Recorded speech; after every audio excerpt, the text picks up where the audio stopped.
उत्तराखंड से इस वक्त की बड़ी खबर सामने आ रही है। आपको बता दें कि धामी सरकार ने आज अपना आम बजट पेश कर दिया है। वित्त मंत्री प्रेमचंद अग्रवाल वित्तीय वर्ष 2025-26 के सदन पटल पर बजट पेश कर बजट की खासियत भी उन्होंने बताई। साथ ही उन्होंने कहा कि उत्तराखंड का यह बजट नमो को समर्पित है। नमो यानी कि एन से नवाचार, ए से आत्मनिर्भर, एम से महान विरासत और ओ से ओजस्वी। आपको बता दें कि इस दौरान बजट को लेकर के मुख्यमंत्री धामी ने कहा कि उत्तराखंड के विकास को आधार बनाते हुए आज पेश हुए बजट में महत्वपूर्ण प्रावधान शामिल किए गए हैं। यह बजट राज्य के समग्र उत्थान में एक निर्णायक भूमिका निभाएगा और विकास को नई गति देगा। आप भी सुनिए कि आखिर उत्तराखंड के मुख्यमंत्री धामी ने बजट को लेकर के क्या कुछ कहा। बजट सभी भविष्य की संभावनाओं को ध्यान में रखते हुए नवाचार, हमारी महान विरासत, हमारे प्रधानमंत्री जी का कथन 21वीं सदी का तीसरा दशक उत्तराखंड का दशक होगा। महिलाओं के लिए, गरीबों के लिए, किसानों के लिए, गरीबों के लिए, सभी के लिए, नारी शक्ति के लिए उनके उन्नयन का बजट होगा। हर क्षेत्र में उत्तराखंड आगे बढ़े और उत्तराखंड एक आदर्श राज्य बने। वो सारी होलिस्टिक सोच, अप्रोच उस बजट में समाहित की गई है और ये पूरे वर्ष भर और आने वाले 10 सालों तक, 20 सालों तक उत्तराखंड के अंदर जो चुनौतियां हमारे सामने हैं, उत्तराखंड को विकास का जो मॉडल हमने धरातल पर उतारना है, वो इस बजट में उसका समावेश किया गया है और हर वर्ग का इसमें ध्यान किया गया है। सीमित संसाधनों में भी अधिक से अधिक संभावनाओं पर विशेष रूप से फोकस किया गया है। दरअसल आपको बता दें कि उत्तराखंड के वित्त मंत्री प्रेमचंद अग्रवाल ने सदन में वित्तीय वर्ष 2025-26 का बजट पेश किया। यह बजट 1,01,175 करोड़ रुपए का है। इस बजट में कृषि, ऊर्जा, इंफ्रास्ट्रक्चर, कनेक्टिविटी, आयुष, कृषि और पर्यटन जैसे 7 मुख्य क्षेत्रों पर जोर दिया गया है। सरकार राज्य के विकास के लिए प्रतिबद्ध है। बजट पेश करने से पहले वित्त मंत्री ने उत्तराखंड के निर्माण में योगदान देने वाले शहीदों को श्रद्धांजलि भी अर्पित की। उन्होंने पूर्व प्रधानमंत्री अटल बिहारी वाजपेयी के शब्दों को याद करते हुए कहा कि राज्य सरलीकरण, समाधान और निस्तारण के रास्ते पर चल रहा है। साथ ही वित्त मंत्री ने आगे कहा कि यह बजट राज्य की आर्थिक दिशा और नीतियों को दर्शाता है। यह बजट 1,01,175 करोड़ रुपए का है, जो पिछले बजट से काफी ज्यादा है। इस बढ़ोतरी से राज्य में विकास कार्यों को गति मिलने की उम्मीद है। सरकार ने 7 प्रमुख क्षेत्रों को चिन्हित किया है, जिस पर विशेष ध्यान दिया जाएगा। इसमें कृषि, ऊर्जा, बुनियादी ढांचा, कनेक्टिविटी, आयुष, कृषि और पर्यटन शामिल है। इसके अलावा युवा और महिलाओं को भी खासा ध्यान रखा गया है। आपको बता दें कि सदन में बजट पेश करने के बाद राज्य के मुख्यमंत्री पुष्कर सिंह धामी ने एक प्रेस कॉन्फ्रेंस को भी संबोधित किया और डिटेल में इस बजट के बारे में लोगों तक अपनी बात पहुंचाई। आइए आपको सीधे ले चलते हैं मुख्यमंत्री धामी के प्रेस कॉन्फ्रेंस में, जहां पर उन्होंने डिटेल में इस बजट के बारे में बातचीत की है। बहुत बहुत बधाई सब लोगों को, सभी आप लोगों को बधाई, क्योंकि सब लोग, आप लोग जो है ये बजट जन जन तक पहुंचाने का काम करेंगे, जो भी इसमें विशेषता है। मैं सबसे पहले तो उत्तराखंड राज्य के रजत जयंती वर्ष में इस ऐतिहासिक बजट को प्रस्तुत करने के लिए वित्त मंत्री जी को और उनकी पूरी टीम को बहुत बधाई देता हूं, बहुत शुभकामनाएं देता हूं कि विकसित और श्रेष्ठ उत्तराखंड का निर्माण हमारा जो विकल्प रहित संकल्प है। मेरा मानना है कि ये बजट हमारी प्राथमिकताएं और हमारे संकल्पों को पूरा करने का पूरा विजन प्रस्तुत करता है और हमारी सरकार की जो अर्थ को लेकर, वित्त को लेकर जो रोड मैप है, जो भविष्य की योजनाएं हैं, उसको भी प्रस्तुत करता है। ये हमारे लिए अत्यंत गर्व का विषय है कि राज्य निर्माण के इस रजत जयंती वर्ष में हमारे राज्य का जो बजट का आकार है, वो उसने 1 लाख करोड़ को पार किया है, जो पिछले वर्ष की तुलना में लगभग 13% अधिक है और 2001 और 2 के हमारे पहले बजट की तुलना में जब पहला बजट राज्य स्थापना के बाद प्रस्तुत हुआ था, उससे यह बजट हमारा 24 गुना अधिक है। हमने इसमें इकोलॉजी, इकोनॉमी, इनोवेशन, इंक्लूसिव और सस्टेनेबल डेवलपमेंट के साथ साथ टेक्नोलॉजी और अकाउंटेबिलिटी के व्यापक फ्रेमवर्क को ध्यान में रखते हुए इस बजट को बनाया है। इस बजट में हमने वेंचर फंड की स्थापना की है। इसमें रिवर फ्रंट डेवलपमेंट योजना, प्रवासी उत्तराखंड परिषद का गठन, स्मार्ट सिटी के अंतर्गत इलेक्ट्रिक बसों के संचालन, खेल विश्वविद्यालय की स्थापना, होमगार्ड कल्याण कोष का गठन, पुलिस कर्मों के उत्साहवर्धन हेतु रिवॉल्विंग फंड की स्थापना जैसी अनेक नई पहलों को इसमें सम्मिलित किया है। ये बजट हमारा नमो अर्थात नवाचार, आत्मनिर्भर उत्तराखंड, महान विरासत व ओजस्वी मानव संसाधन की थीम पर आधारित है। मुझे प्रसन्नता है कि बजट में राज्य के समावेशी समग्र विकास के लिए ज्ञान अर्थात गरीब, युवा, अन्नदाता एवं नारी कल्याण को केंद्र में रखा गया है। विशेष फोकस इन चार जो हमारे सेक्टर हैं, गरीब, युवा, अन्नदाता एवं नारी को प्राथमिकता में रखा गया है। हमने इस बजट में वित्तीय प्रबंधन पर भी विशेष जोर दिया है और ये सुनिश्चित करने का प्रयास किया गया है कि हम अपने संसाधनों से राज्य की आय बढ़ाएं, उसके लिए हर तरीके से हम प्रयास करें। इसके अलावा बजट में हमने शिक्षा, ग्रामीण विकास, इंफ्रास्ट्रक्चर, चिकित्सा, उद्योग आदि क्षेत्रों के विकास पर भी विशेष रूप से फोकस किया है। यह बजट हमारा सर्वस्पर्शी बजट है। इसमें होलिस्टिक अप्रोच रखी गई है। इसका सबसे जो मजबूत पक्ष है कि सभी के लिए सभी संभावनाएं इसमें आगे प्रावधानित की गई हैं। यह बजट आदरणीय प्रधानमंत्री जी के सबका साथ, सबका विकास, सबका विश्वास और सबके प्रयास के मूल मंत्र के अनुरूप बजट है।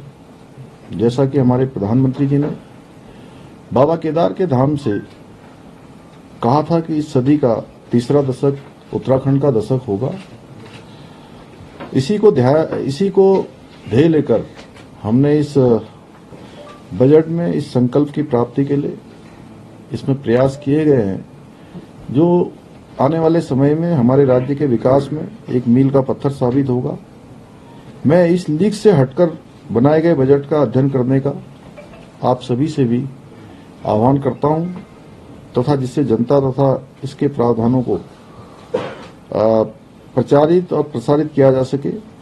यह बजट नहीं है बल्कि उत्तराखंड एक नया उत्तराखंड बनाने का, आदर्श उत्तराखंड बनाने का, देश के अग्रणी राज्य बनाने का हमारा ये अर्थ संकल्प भी है और ये संकल्प हमारा विकल्प रहित है। तो बाकी चूंकि इसके मुख्य बिंदु है, बाकी अभी बजट भाषण में सारी चीजों का विस्तार से आ गया है और मैं अभी इस बजट भाषण में और राज्यपाल जी के अभिभाषण में जब भी बोलूंगा तो बाकी चीजें और विस्तार से वहां भी मैं आप सबके समक्ष रखूंगा। आप सभी को कोई बात पूछनी हो तो पूछ सकते हैं। सर, एक कानून भी आज टेबल होने जा रहा है, किस तरीके से आप देखते हैं? कई कड़े प्रावधान अब कर दिए गए हैं इसमें।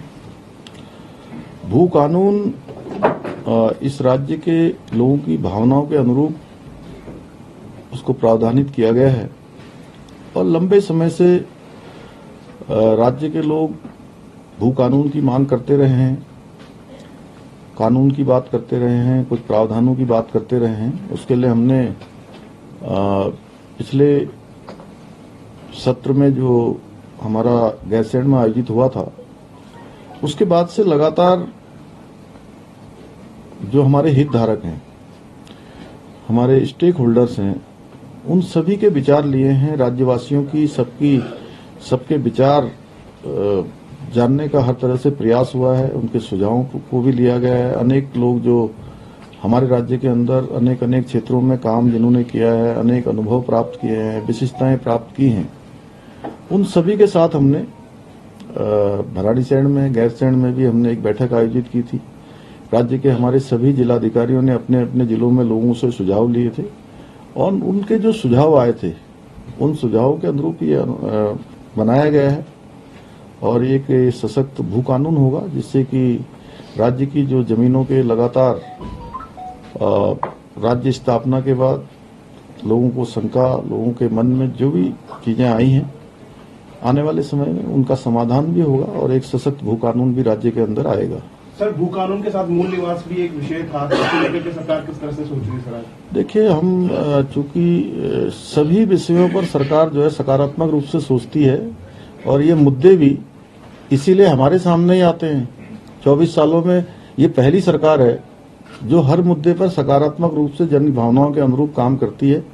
लोगों को विश्वास है, चाहे भू कानून हो, मूल निवास हो या आने वाले समय में और भी कोई चुनौतियां हो, हम उन चुनौतियों पर राज्य की जो जन भावनाएं हैं उनकी भावनाओं के अनुरूप काम करेंगे। ये जो स्मार्ट मीटर को लेके जो इशू आ रहा है, तो क्या जो हमारे यहाँ उत्तराखंड में अलग से स्मार्ट मीटर लग रहे हैं जो हिमाचल, कर्नाटक और जो तेलंगाना में जो कांग्रेस की सरकारों वाले जगह पे लग रहे हैं, क्या ये उससे हटके हैं या वही है? तो वहाँ क्यों वो नहीं हो रहा इसका? देखिए, आप सभी लोग लगातार, आप लोगों से ज्यादा अपग्रेड कौन रह सकता है? सबसे ज्यादा अप टू डेट बोलते हैं, क्या बोलते हैं विनोद? पंकज बताओ क्या बोलते हैं? Update, upgrade.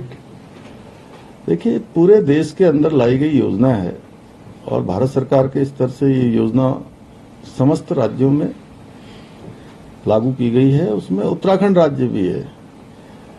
और ये योजना लोगों की सुविधा के लिए लाई गई योजना है कि बिजली चोरी न हो, कानून से जीने की सबको आदत पड़े। अवैध कोई कब्जा करने वाले, कटिया लगाने वाले, कटिया जानते हैं ना, तो ऐसे लोगों के लिए या पता नहीं कहीं कोई रोहिंग्या टाइप के लोग हों जो बसे हुए हैं, तो उनको अगर कोई फायदा पहुंचाना चाहता है, लेकिन फायदा पहुंचाइए, आप अपने निजी साधनों से फायदा पहुंचाइए, उसमें सरकार को कोई आपत्ति नहीं है। लेकिन अगर व्यवस्था बनाने के लिए, कानून बनाने के लिए कोई योजना लाई गई है तो उसमें क्या किसी को क्या हानि हो रही है? भाई, आप लोगों के जेब में, सबके जेब में स्मार्टफोन है। जब आप स्मार्टफोन यूज कर रहे हैं तो आप स्मार्ट मीटर क्यों नहीं लगा सकते? और प्रीपेड का जो हल्ला मचाया गया है वो केवल भ्रम में डालने की बात है। हमने कहा है, हम गरीब लोगों के लिए, जो हमारे अंत्योदय के लोग हैं, जहां इंटरनेट की सुविधा नहीं है, वहां पर स्मार्ट मीटर लगाए जाने का अभी कोई प्रावधान नहीं है। लेकिन जो संपन्न लोग हैं, जितनी बिजली वो यूज करते हैं, उतना उनको बिल देना चाहिए कि नहीं देना चाहिए? आप लोग इस बात को तो मानते हैं ना। हमारे पड़ोसी राज्य हिमाचल में हमसे बहुत ज्यादा लगाए जा चुके हैं। वहां कांग्रेस पार्टी की सरकार है, राज्य के दूसरे हिस्सों में कांग्रेस पार्टी की सरकार है, हमारी अन्य एनडीए सरकारों से अलग सरकार है, वहां भी ये योजना लगाई जा रही है। भारत सरकार ने इसमें प्रावधानित किया है, इससे किसी को कोई नुकसान नहीं होने वाला है। बार बार ये विषय उठाया जा रहा था कि साहब एक कंपनी विशेष को दे दिया गया है, जबकि इसमें 40 कंपनियों ने भाग लिया है जो मीटर में अलग अलग आए हैं। कुमाऊं क्षेत्र के लिए अलग आए हैं, गढ़वाल क्षेत्र के लिए अलग आए, लगभग 30 करोड़ 28 करोड़ से ज्यादा पूरे राज्य के अंदर 28 लाख से ज्यादा मीटर लगाए जाने हैं। अभी कुल 15 लाख मीटर लगाए जा रहे हैं, वो भी उस क्षेत्र में लगाए जा रहे हैं जहां लोग ठीक प्रकार से अपना बार बार शिकायत करते हैं कि ये मीटर जंप कर रहा है, ये कर रहा है, वो कर रहा है। तो जंप करने की समस्या भी समाधान होगा। तो ये मैं समझता हूं कि इसका विरोध जो बिजली चोरी कर रहे हैं, राज्य के संसाधनों पर जो लोग जो है अनावश्यक रूप से बोझ डालना चाहते हैं, उनका साथ देना जैसा है। जो लोग कानून से जीना चाहते हैं, तो मैं समझता हूं इसमें कोई किसी गरीब को, कोई गरीब के लिए कि गरीब को प्रताड़ित करने के लिए, हम तो, हमारी सरकार तो खुद ही अंत्योदय के लिए काम कर रही है। और वो तो जहां इंटरनेट नहीं है, सबसे लास्ट में हम लगाएंगे उसमें। सर, यूसीसी तो आज कांग्रेस का विरोध प्रदर्शन रहा है सर, आज कांग्रेस का भी यूसीसी को लेकर विरोध था। आप लागू करने में देखिए, विपक्ष समझा नहीं अभी तक। अब आप लोग बहुत विस्तार से सुन लीजिए, और मुझे भी अच्छा लग रहा है आप जो प्रश्न कर रहे हैं। अब मैं बोलना तो वहां चाहता हूं लेकिन आप लोग मुझे यहीं बुलवा ले रहे हैं। देखिए, इनका विरोध है, आज जो मैंने जानकारी करी या मेरे पास जो जानकारी आई है, लिव इन रिलेशनशिप को लेकर। एक तो लिव इन रिलेशनशिप, ये इसमें प्रावधान जरूर किया गया है यूसीसी में। ये हमारी संस्कृति का हिस्सा नहीं है। हमारी संस्कृति इसको मान्यता नहीं देती है। हमारी संस्कृति में कहीं कोई स्थान नहीं है। लेकिन हम लोग लोकतांत्रिक मूल्यों पर विश्वास रखने वाले लोग हैं और देश के अंदर माननीय सुप्रीम कोर्ट में कई बार ये फैसले आए हैं और लोग रहते आए हैं साथ में। हमने केवल आपको बता दें कि कृषि क्षेत्र में किसानों की आय बढ़ाने के लिए कई योजनाएं शुरू की जाएंगी। ऊर्जा क्षेत्र में बिजली उत्पादन बढ़ाने और सभी को बिजली पहुंचाने पर ध्यान केंद्रित किया जाएगा। इंफ्रास्ट्रक्चर के विकास से सड़क, पुल और अन्य जरूरी सुविधाएं भी बेहतर होंगी। साथ ही कनेक्टिविटी बढ़ाने से राज्य के दूर दराज के इलाकों का विकास होगा। आयुष और पर्यटन को बढ़ावा देकर रोजगार के नए अवसर पैदा किए जाएंगे। इस बजट से उत्तराखंड के विकास को नई गति मिलने की उम्मीद है। सरकार ने विकास के लिए अपनी प्रतिबद्धता दोहराई है। इसके अलावा अगर हम महिलाओं की बात करें तो महिलाओं और युवाओं को लेकर के भी इस बजट में कई सारी घोषणाएं की गई हैं। आप सिलसिलेवार तरीके से इन तमाम बजट के बारे में देख सकते हैं कि कैसे राज्य में तमाम वर्गों का ध्यान दिया गया है। और खास तौर से अगर हम बजट की बात करें तो इस बजट को नमो को समर्पित किया गया है और इस नमो को लेकर के नवाचार से लेकर के नए आयाम, ये तमाम चीजें शामिल है। खास तौर से उत्तराखंड के इस बजट में न सिर्फ बेहतर कनेक्टिविटी पर ध्यान दिया गया है ताकि सड़कें बेहतर हो, और इसके अलावा पर्यटन को लेकर के भी खजाना धामी सरकार ने खोला है। पर्यटन पर इसलिए काफी ज्यादा ध्यान दिया जा रहा है क्योंकि कहीं ना कहीं पर्यटक जो है ज्यादा संख्या में उत्तराखंड आते हैं, जिससे कि राज्य की अर्थव्यवस्था चलती है। और इसी वजह से आपको बता दें कि धामी सरकार का यह मानना है कि राज्य का विकास अगर करना है तो पर्यटन पर ज्यादा ध्यान देना होगा, जिसकी वजह से आपको बता दें कि इस बजट में कनेक्टिविटी को भी बेहतर बनाने की कोशिश की गई है, जिसके जरिए बेहतरीन सड़कें, पुल और ब्रिज भी बनाया जाएगा। इन चीजों का निर्माण किया जाएगा ताकि पर्यटक अधिक से अधिक संख्या में उत्तराखंड पहुंचे। इसके अलावा आपको बता दें कि जो मुख्यमंत्री धामी ने प्रेस कॉन्फ्रेंस किया, इसमें उन्होंने तमाम चीजों को लेकर के जो मीडिया से सवाल पूछे गए, इसको लेकर के उन्होंने जवाब दिया है। फिर चाहे वो लिव इन रिलेशनशिप को लेकर के यूसीसी में जो प्रावधान बने हैं उस पर बातचीत की है। इसके अलावा भू कानून को लेकर के भी उन्होंने बात की है कि जल्द से जल्द भू कानून पर भी नए कानून बनाए जाएंगे और इसको लेकर के व्यापक चर्चा की जाएगी। फिलहाल इस पूरी खबर को लेकर के आपकी क्या राय है, कमेंट सेक्शन में जरूर बताएं। धन्यवाद।